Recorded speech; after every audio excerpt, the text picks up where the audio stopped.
like phone.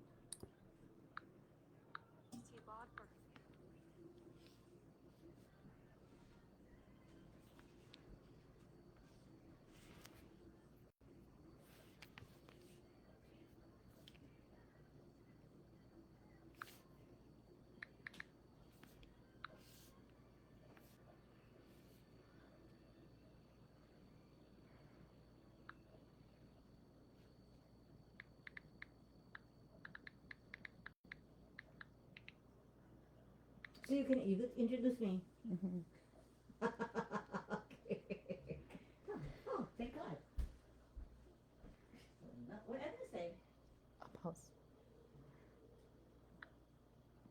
Which is up house. Nani house. Oh.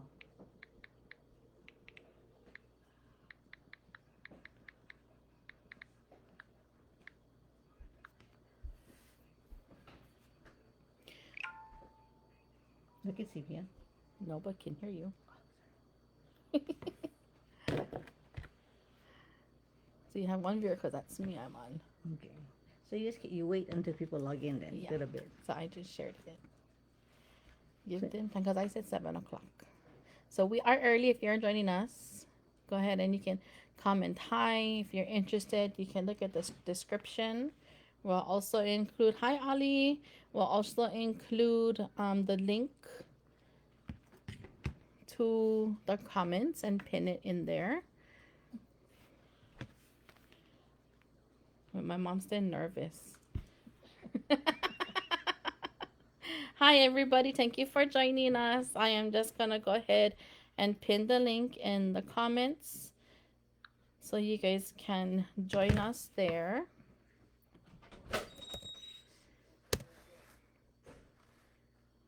If you're interested in getting a copy of her book, the pin is now in the comments.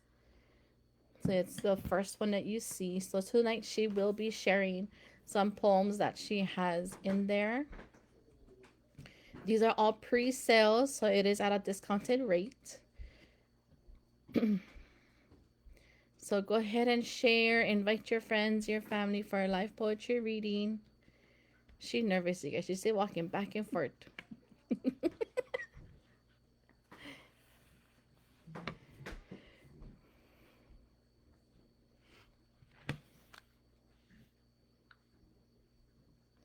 I'm just going to share it to our group as well.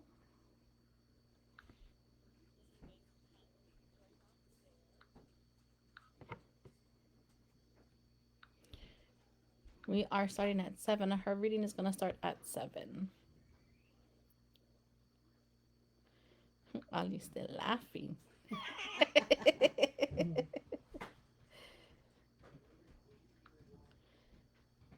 Oh, she said, hi, boss mom. I'll say hello, hello, honey. Oh, she said, hello, honey. The dog.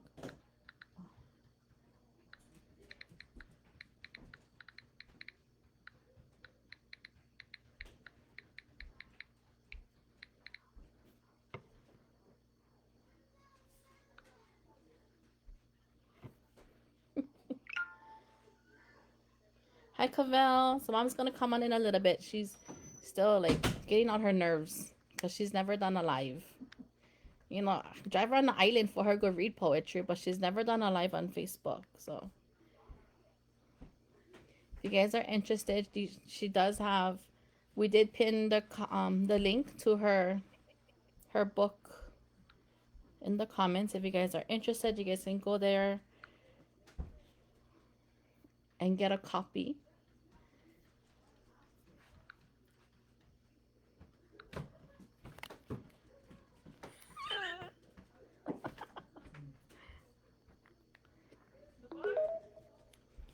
All right, so it is 7:01. We're gonna bring her on. So she has done several publishings. She has written her own manuscript, a large one. This book she has right now is a portion of it. She'll be explaining, and it's at my house, you guys. So there's a story why we're doing it here. But she will be sharing all of that with you guys, so you guys can get some background information. And it's on her page, so we're gonna put her on. I'm gonna be on the sidelines tonight, so no live sales. For those of you who are joining us, you guys are on. Yes, you are on the correct page. It is Darlene's page. I am just jumping on. If you see my goat over there, his name is Billy. He'll be watching as well. Um, but yeah, we're gonna bring her on. She's gonna do some reading, some stuff, and then I'll go back on later and do a random giveaway. We'll be giving away something. We didn't decide yet, but we will be giving away A book, something. free book. Oh, you're gonna get one free book. Right. So, Yeah, we're drawing for one free book. but you're not guaranteed, so you might as well go purchase one too. And you can give one away for Mother's Day. It's perfect timing. Okay, so we're gonna bring her on.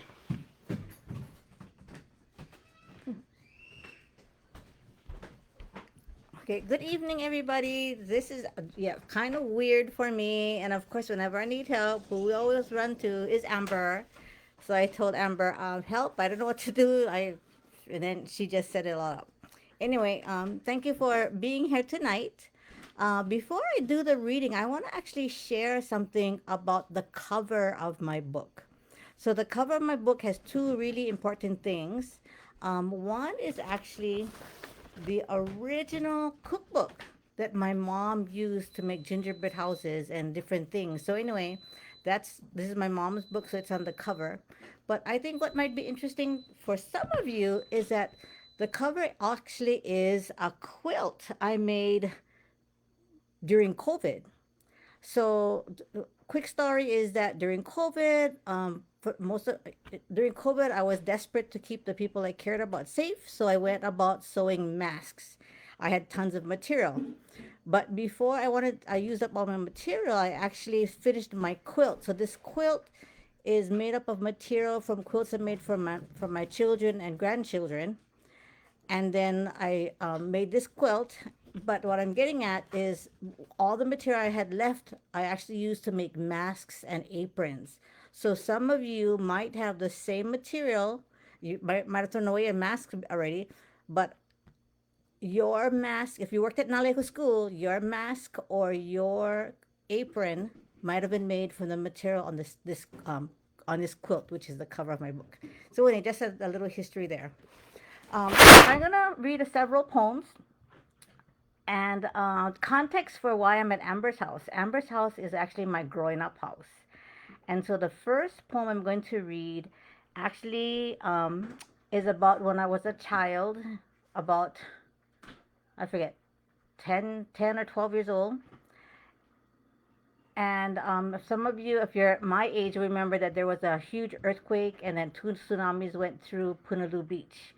So that's the context of that poem. It's about those tsunamis and what actually happened in my house. So, and it's this house that this poem is about. So that particular poem actually was previously published in Bamboo Ridge Press, and it's now in part of my book collection called Patsy's Gingerbread Fantasy. But we're going to start off with not the first poem, but a poem from my book, which was published by Bamboo Ridge also. Earthquakes, tidal waves, and tinfoil barbs. The earth rocked, the ocean sucked back. Local campers scrambled in the dark up the overgrown trail through Naupaka and A'a, took sanctuary on the hill in the old Hawaiian church, sentinel of the bay. Moments later, two tsunamis roared through Punaluu Beach, pavilions, campgrounds, restaurants, and homes. Caught in the advancing sea, swept inland, gills of Ulua, Kala, and Ninui gasped in the rubble. Part 2.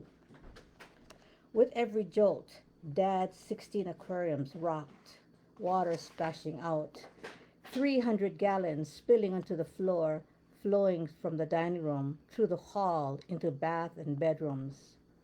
Tinfoil barbs, Oscars, and Tetras thrashed in half-empty tanks as Dad and Mom waded through ankle-deep water, dragging a green garden hose in from the back door through the kitchen, dining room, into the first tank. We huddled on the dining table, broken glass and aftershocks. So context of that poem, this room I'm sitting in right now used to have aquariums up to here. And so there was that earthquake, and the water splashed out, and literally had all of that water in this house. So anyway, so hope that you enjoyed that imagery of a kind of traumatic time, but tried to make it interesting for you. So anyway, so that's one of my poems in my collection. My book, my first book, is being published by Finishing Line Press. It'll be about 30 pages, so not a full size book. But I do have a manuscript for I think a 90-page book that I'm putting out. But this one is a 30-page chapbook, which is actually one chapter of my full manuscript. So that was Earthquakes, Hataways, and Tinfoil Barbs. The next poem I'd like to share is actually the opening poem and the title of the book.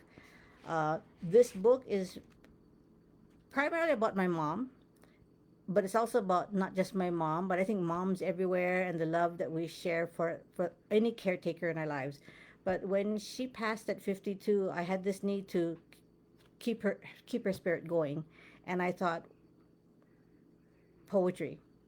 Poetry was the way I had communicated and how I survived. So this is her book, and the first poem in the book is called Patsy's Gingerbread Fantasy. Patsy's Gingerbread Fantasy. Patsy planned and built the fantasy every caroling Christmas.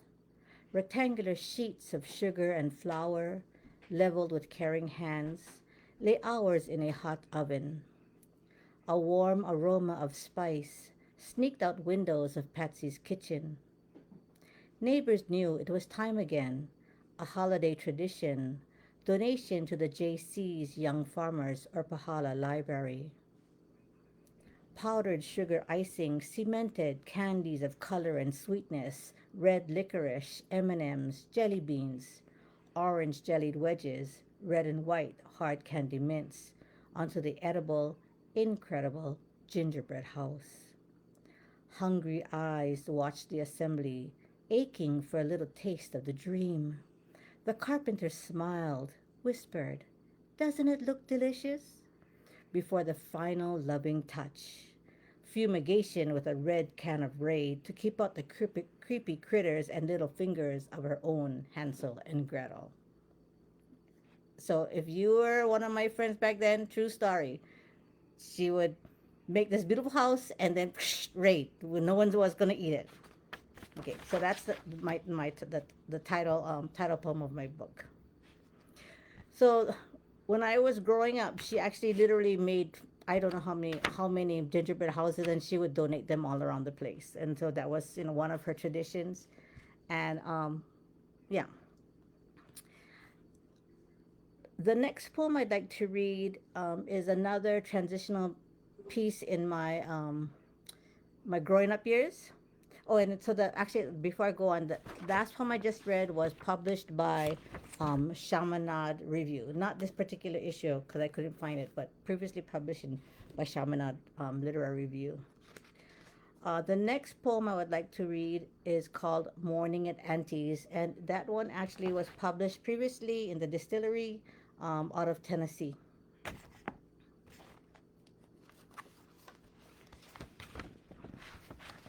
Morning at Auntie's. Overnighter at Auntie's, cable TV, Japanese dolls, scooters, golf carts. Sounds of all-night Hilo traffic was a glimpse of the world outside of Pahala Plantation. Resting on a handcrafted quilt, pink stuffed terriers wearing jewel-studded collars never needed to warn off unfriendly intruders. Ruffled curtains bordered the window, easing in the glow of morning sun, warming figurines and treasure-filled boxes. Saturday morning, Mother gathered us around the quilt to make the announcement. Facts she questioned at the hospital, words she rehearsed in the car traveling across Komohana Street, the truth reverberating through Auntie's house as she walked in the front door. Daddy died this morning. The sun kept shining as our world darkened. 4 children wept from clouds of disbelief, lifting the quilt to cover the pain. Mother vowed, We will survive. We will be strong. Yet she resembled a mattress stripped of its cover, abandoned at the dumpster.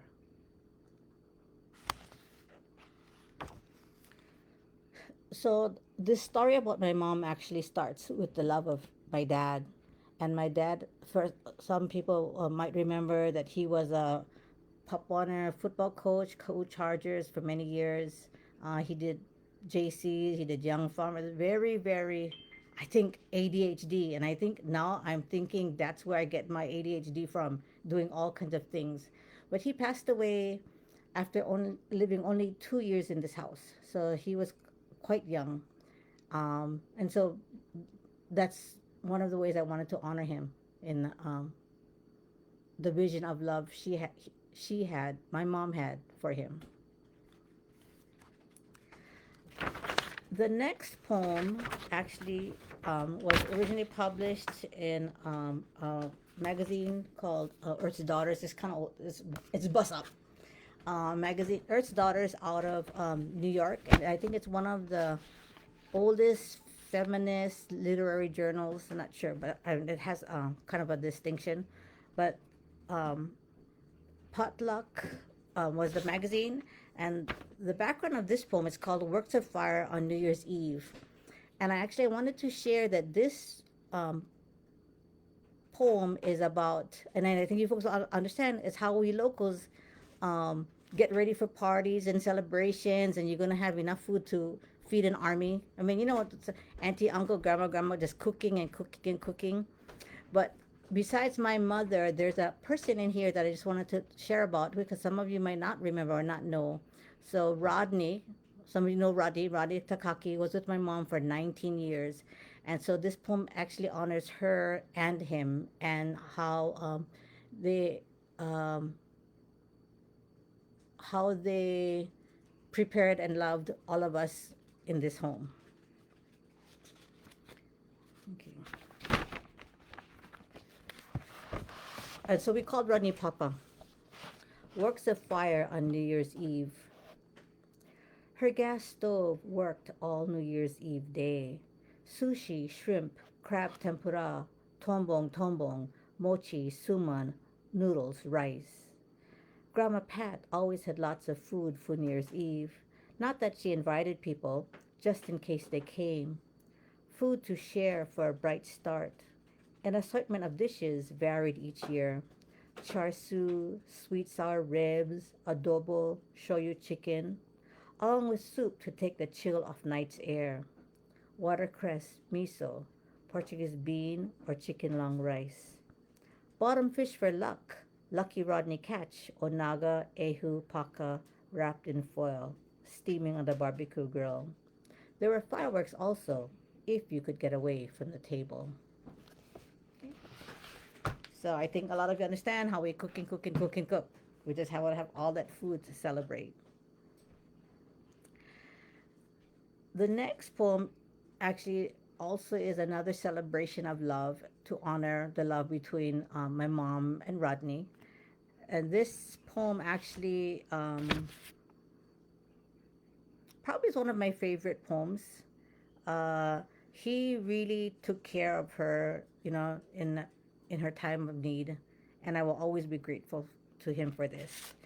This poem is called "Love Travels Unconditionally." Love travels unconditionally. Get out if you can't handle it.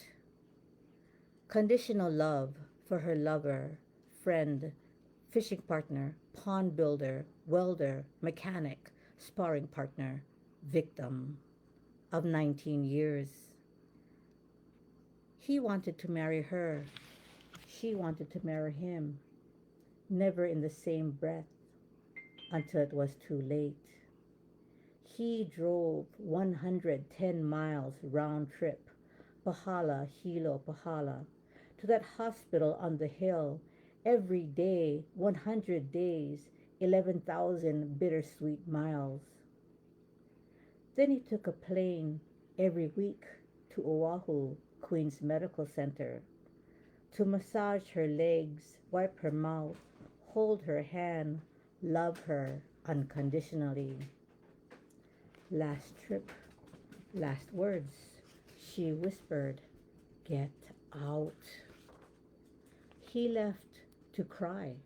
Next to the nurse's station, tears controlled within seconds, knowing they would never see each other again in this life. Go home. So you weren't allowed to cry. And if you cried, you would be kicked out. And that's the telling of one of the last moments they had together. A celebration of what strong love can be, an understanding of what is going on. So Rodney left. So those of you who know Rodney, he left because he had to, but we knew it was the right thing to do. The next poem now is called The Passing of Time.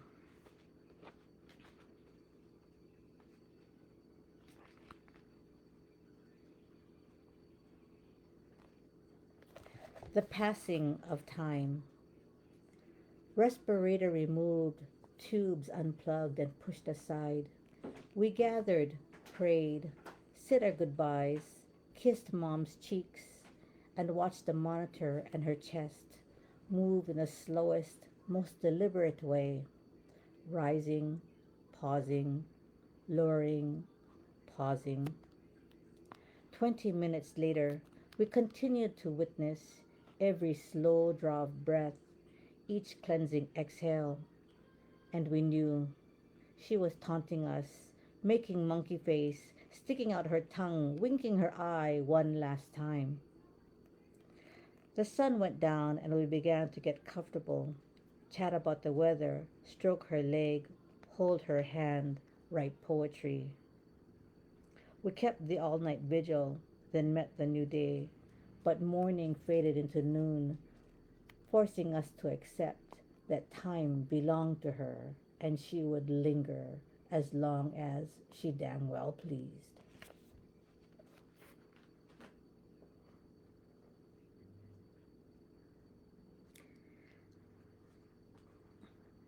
So that was Mom. She was funny and quirky and strong and spirited.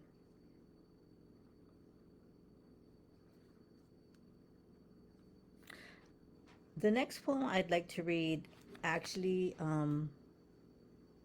I think, you know, is also about Amber. It's called The Baking of Tradition.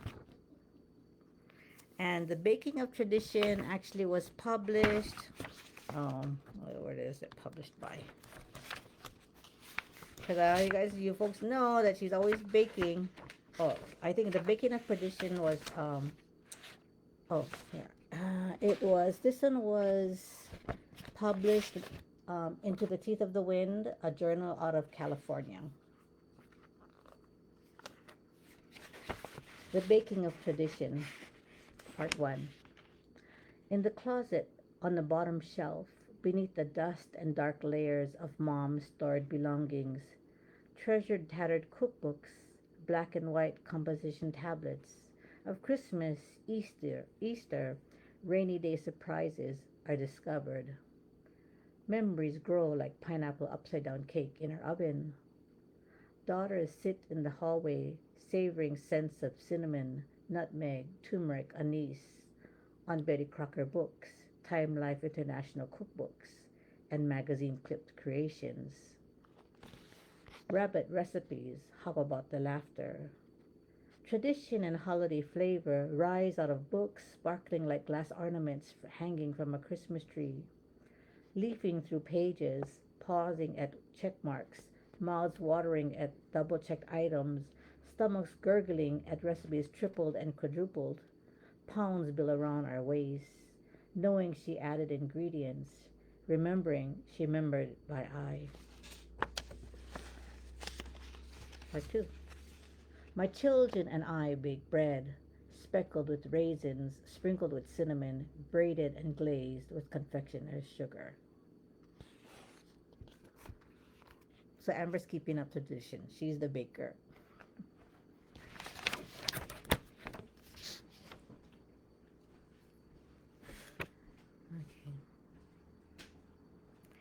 Um, the next poem I'd like to read actually is in Bamboo Ridge Press's current um, journal.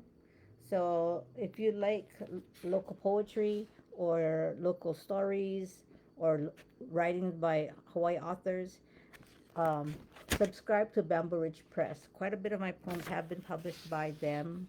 Um, so I'm always very grateful for their support. So this is the newest book out by Bamboo Ridge Press, and I have one poem in here that's also in my mother's collection called Scavengers. Scavengers, when you are dead, it is easy for others to touch up your photo albums and paint a new portrait of the you they have transformed. Quote your words and thoughts to their benefit. Rearrange your heirlooms into slabs of furniture. Restructure your remains. Resurrect your remains. Restructure your skeleton so you no longer have a backbone. Claim best friends to entitle them a place of honor beside the latest memory of you. These successors redefine your essence, recycle your goods, pick at your body as if you can't look them in the eye. So, scavengers. Um, and I would like to actually read the last poem from this collection. Um, so this poem is published by, or has been published by Into the Teeth of the Wind, again out of California. And this is, I think, a way to kind of round up these poems about my mom and the legacy I wanted to live. So, oh, actually, wait. Before, no, there is. Sorry, before I do this, there's actually one more poem I wanted to read only because when we talk about legacy, um, and sometimes I write because um, or I need to keep moments alive in my mind and in my heart. So this poem actually, before I do the last one, circles back to my mom and dad and how their lives were entwined with other people. So this one is called Six Great Grandchildren and Now This Poem. Learned your mother passed, was going to call you, but didn't. Read condolence messages, was going to write to your brother, but didn't. Well, could have left a message once on voicemail, but you know the outcome. Double checked her obituary, changed my clothes, got in the car, but never started the engine. Was going to contact my niece, who works for your sister, to tell your family that I'm thinking of her almost obsessively, but I don't do goodbye. I picture your parents, Uncle Bobby and Auntie Phoebe, 3 decades ago in my parents' garage after my mom's funeral. The same place they sat drinking coffee in styrofoam cups 2 decades prior, following my dad's February funeral. Your mom being last, my dad being first in death among friends.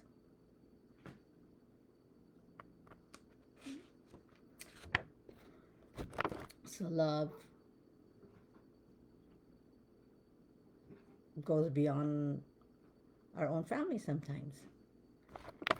Okay, so now going to the final poem in the collection, and again, I think it's a way to round out this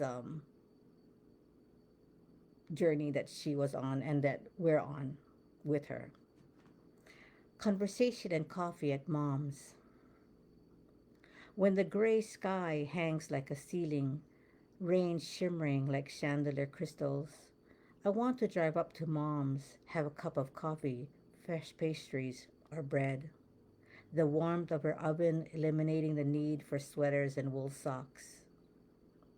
Conversation and quiet moments would flow like rain on the roof, falling in the right places to water miniature roses, simple pleasures and needs. But she doesn't live up the road anymore. Cookie sheets remain in the cupboard. Cookbooks placed in a brown paper bag are delivered to my home because maybe I could use them. Perhaps if the afternoon rain subsides, I could visit my mother in law. She's a mother and she likes conversation, quiet moments, and coffee. So I hope you enjoyed those poems. So that's a sampling of this collection called Patsy's Gingerbread Fantasy. Um, so honoring my mom or just honoring people that we love who were um, instrumental in our lives and how we keep that love alive and in ways that are meaningful to other people. I got 3 minutes left to 7:30, so I'm going to actually read one other poem to thank Amber because it's actually a lighter poem. So this poem was is published in Gyroscope Review in the fall of 2024. And for those of you know who know Amber, you know that she's somebody we can rely on. And sorry for her, but I'm not always responsible. So she's got to help me. So the title of this poem is actually, yeah, so you have no idea. She got to work hard to take care of her mother. So this poem is actually called Irresponsible, published by Gyroscope Review. My kids don't laugh when I tell them I made it, arrived, survived. Stories and snippets of adventure. The 9 mile bike ride from Old Town Alexandria Harbor along the Potomac River past the Washington Monument on my way to Georgetown. That I used my elbow as a brake pad on a concrete wall while pedaling along something street, the intersection approaching too fast, cars speeding up to beat the light. When I found my hotel from the Riverwalk in Texas by walking toward the Tower of the Americas and the tallest hotel, markers visible between the silhouettes of buildings at 1 a.m. That as I approached blue lights, officers handcuffed a man outside the lobby. That I couldn't convince anyone to board the train from Sorrento Valley, San Diego, to go anywhere and back, each long blast in the distance calling me. Between here and the horizon, there's always a building, a park, a place, an investigation. It's not funny, they chastise, as I chuckle about running to planes, last admissions, lack of minutes, moments before disaster, and how I often forgot to stop, drop, and roll. Okay? Irresponsible. I'm gonna try and be more responsible, but I don't know about if I can do it. But anyway, thank you for spending your 30 minutes with me. I really hope you enjoyed my poetry. If you would like to purchase the book, it's on Finishing Line Press. I think Amber put in a link, and I'm hoping that this chapbook is the first of more to come. I have thousands of poems, and I have actually more poems that are published. But this one, I'm really happy um, is coming out first to honor my mom. And here's Amber. Into the drawing thing. I hope you guys really enjoyed that. I was sitting in a parlor laughing, almost to tears, because you know me, I love my grandma. Um, and that last poem she read, you guys, we cannot, because she's very irresponsible. Talk about like leaving 30 minutes, pahala, to get to the airport in Hilo, because she went say it was the wrong day. Was supposed, oh, that was Kona. I don't know what time she left. Saying, oh, my flight is tomorrow. Mom, go check your flight. No, was today. So she had to book it. My father booked it to Kona. So yeah, very responsible. But you can count on her for get them Disneyland fast passes. You can count on her for do all our travel plans. So if you love all those poems tonight, go ahead and click on the link that is pinned in the comments. The live will be posted for 3 days, 30 days. It's there. You guys are welcome to message me if you're one of my friends. If you can't get on, I have the link saved on my end also. It is posted in my stories as well. It is posted on Instagram. It is posted on Facebook in my groups. She posted it. Go ahead and share the live so your friends and family can see. It's a way to honor memories of our loved ones. If you're interested in making a purchase and supporting, these are all pre-orders. So these are like your guarantee orders, right? Because you never know if the other one's going to sell out after. So go ahead and share, support our writers, our local writers, our mom, our work mom, our boss mom, right? Hi, Britt. We, and she not respond to comments. So I'm going to tell hi, Brittany, hi, Cavell, Candy. She loves you too. I've seen everybody. I was watching on my end. Thank you, Auntie Bernie, for watching, and everyone else. I can only see who I'm friends with on the live. But thank you everybody for watching, and maybe we can do this again next time. If she does good with this one, if she really does good with this one, maybe she'll make another chapbook because she'll get plenty. One of her retirement gifts to her staff was a book. Well, it was her transcript for a bigger book, so she has tons.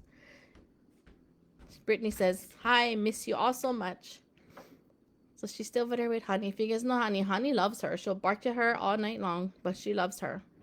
Thank you everybody for watching. Go ahead and share. It'll be up for 30 days. Click on the link to purchase and support Patsy's Gingerbread Fantasy. Enjoy the poems. Learn all the history of what we lived through. And I hope you guys enjoyed the reading. I hope you guys enjoy the book when you do get it. So go ahead and click on that link and support Patsy's Gingerbread Fantasy. Good night, everybody.